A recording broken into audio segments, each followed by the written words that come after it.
No episódio passado, amigos, amigas, meus irmãos, minhas irmãs, nós tratamos da simbologia dos números.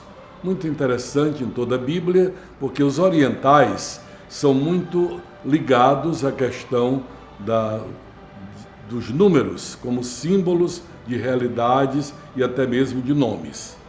Hoje nós vamos tratar de objetos e fenômenos da natureza que são na Bíblia sinais das intervenções de Deus. Comecemos com a nuvem.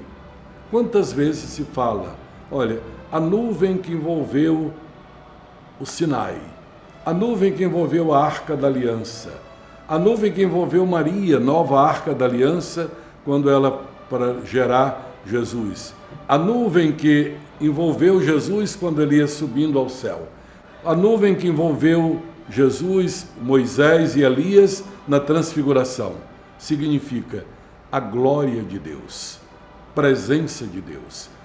A nuvem aqui é sinal da presença de Deus. A glória de Deus que envolve aquelas pessoas e sinaliza um momento importante das intervenções de Deus na história. Há também um outro símbolo que a gente vê que é a arca, ou a barca. Começa com a arca de Noé.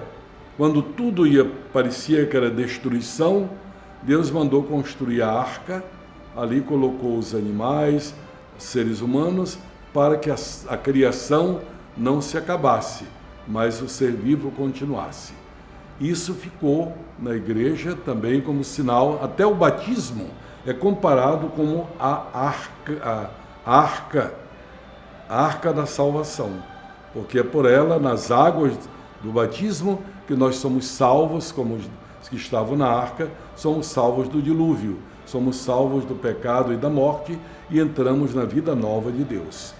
De sorte que a barca, também a barca de Pedro, muitas vezes o Evangelho diz que Jesus usou a barca de Pedro.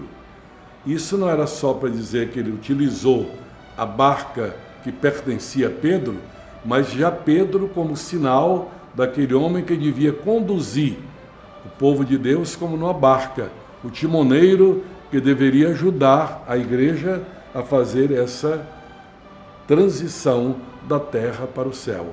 Eu te darei as chaves do reino dos céus. Há um outro símbolo que muitas vezes está na Bíblia, e até hoje nós vemos isso no arquétipo do povo cristão. É um monte. Olha que o povo gosta de construir igrejas em cima de montes, em lugares altos, não só pela visibilidade, mas porque há uma espécie de impulso do coração de que naquele lugar mais alto é como se a gente estivesse mais perto de Deus. Isso tem uma origem já na mentalidade cosmológica dos nossos antepassados.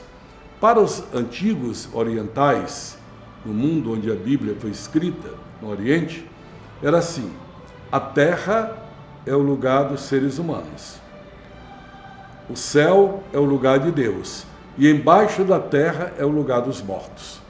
Quer dizer, essa era a cosmologia da época. De sorte que quanto mais eu me elevo fisicamente, na mentalidade oriental, eu vou ficando mais perto de Deus.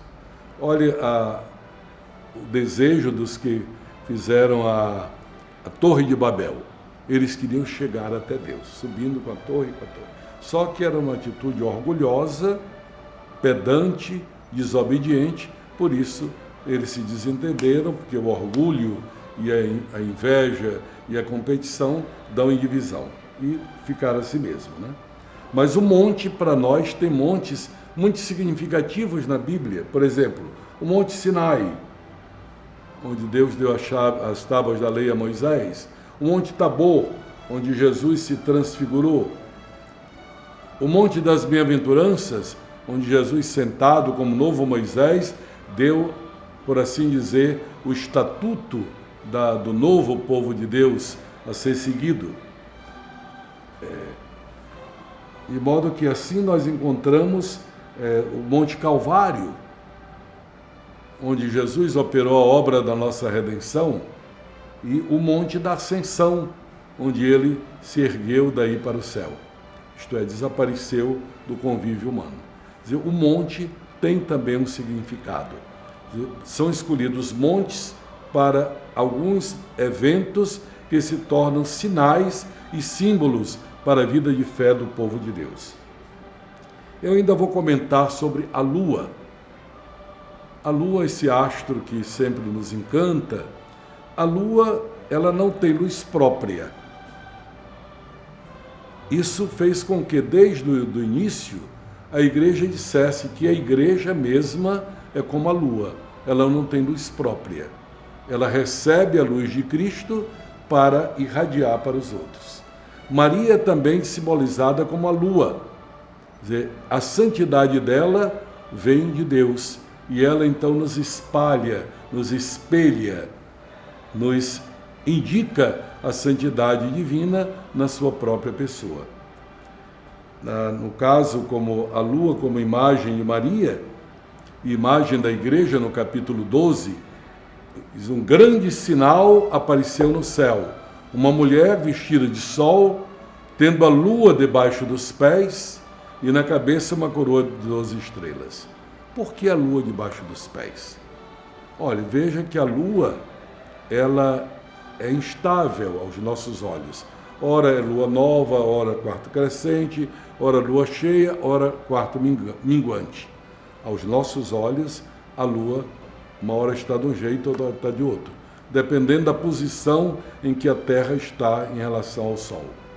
Pois bem, quando se diz que Maria, a igreja, calca essa instabilidade, calca a lua debaixo dos pés, está dizendo que ela calca a instabilidade e que fica para nós somente o sim de Deus. Suas palavras sejam sim, sim, não, não. De sorte que, dessa forma, a lua é um sinal de imperfeição nesse caso, porque ela não é estável. Por isso a mulher calca aos pés a instabilidade. Mas há um outro lado positivo da lua. Além dela refletir a luz do sol, ela também é sinal de fecundidade. Isso significa a igreja, a Virgem Maria, são fecundas, porque nos trazem a palavra de Deus, nos trazem o próprio Cristo, que é o fruto bendito do ventre de Maria e que é o tesouro que a igreja transmite de geração em geração. Já falamos do sol de alguma maneira, mas vale a pena lembrar que o sol lembra como astro-rei, a luz mais forte que nós temos, lembra para nós a glória de Deus. Uma luz brilhante como o sol significa a luz maior que nós conhecemos. Por isso ela é sinal da glória de Deus. A mulher está revestida de sol, da glória de Deus, no capítulo 12 do Apocalipse. Jesus, na transfiguração, suas vestes estão mais brancas do que a neve e ele resplandecia o rosto mais que o sol. E terminaria com um sinal que nos é muito conhecido, e não tem criança que não se admire diante do arco-íris. Deus escolheu o arco-íris para dizer ao povo: olhe, cada vez que vocês olharem o arco-íris, lembre-se da aliança que eu fiz com vocês. Essa aliança de amor entre Deus Criador e o seu povo escolhido. Então vejam como a criação é uma revelação de Deus. Deus utiliza os sinais da criação para nos falar da sua glória, para nos conduzir ao conhecimento daquilo que é invisível, mas que é verdadeiro. E assim nós vamos, guiados por estes sinais, chegando mais e mais ao coração da nossa fé. Obrigado por seguir mais este episódio. Divulgue para os seus amigos, conhecidos, para que mais pessoas possam conhecer os sinais e os símbolos da nossa fé.